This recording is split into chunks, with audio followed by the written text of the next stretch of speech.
His name began as Avram, and then God changed it to Avraham. Avram meant that he was the father, he was an Av, to Aram, to the region of Aram, or otherwise known as Mesopotamia. Later on he became Avraham with an extra hey in his name, which stood for Hamon Goyim, the masses, many nations. He became a father to the nations of the world. It's interesting to note that the letter Resh features in both names, Avram and Avraham. Resh stands for Aram, the region of Aram in which he lived in, Mesopotamia.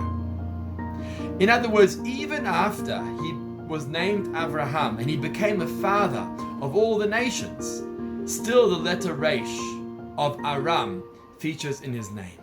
Because here the Torah is teaching us that one can't possibly influence the world and influence the nations of the world without focusing on their own region first, on Aram in the case of Avraham. The rabbis teach us from the Torah, Aniye ircha kodmin, that the poor people of our neighborhood take precedence over the poor people of other neighborhoods or other communities or other countries.